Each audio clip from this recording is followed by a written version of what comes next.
This is little Molly, and that's little Ginny. They're two of the mummies of our babies that recently come to live with us. They need a bit of special handling. Ginny doesn't see very well. I've had a couple of little nips off her, but generally she takes food very nicely from the hand. But you have to be very careful not to startle her. I've seen her go for her sister a couple of times as her sister's walked past, and then she realises, whoops, that's sister.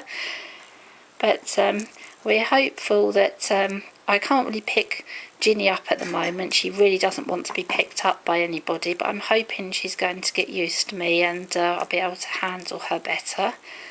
Can cuddle Molly. Molly's is okay with coming out and being cuddled. Ginny just wants to have a little run around, and then I just have to sort of herd her back towards the cage door when I want her to go in, and hope that she's going to go in. But yes, that's little Ginny and little Molly, her sister. They've always been together. They were family pets. Then they were put up for adoption. I think they were around about 6 months old at the time.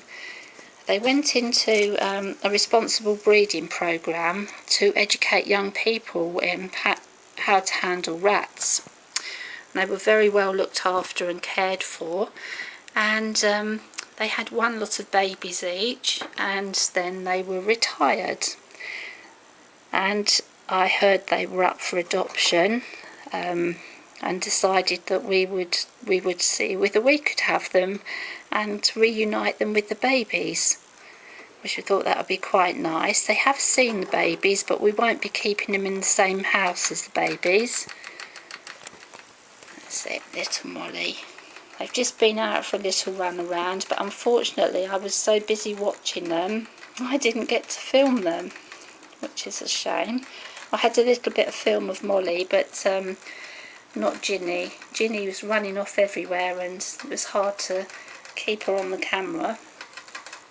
But anyway, these little girls, guessing they're around 14 months now, between 14 and 16. It's always hard to know when they've been put up for adoption, because quite often people can't even remember exactly how old their rats are, which I find is quite bizarre, because I know what month all of mine were born in. Some of them I know what day they were born, and I do keep records of my rats. I think it's really important, if you've got quite a few rats, to have a record of each rat and its health, its colour, everything about them really, and then you can always sort of look back and see what progress you've made with each rat, how long they've been with you. But that's anyway, I think Ginny's gone back. I think Ginny's gone back to bed. I think we've tired Ginny out. Molly, I think Molly's had enough as well. Hello Molly. She's had a lovely play on the sofa, haven't you Molly? Yes, had a play in the clean washing. We're hoping the washing's all still clean, because otherwise someone will have to wash it again. But that's two of our little mums that have come to live with us.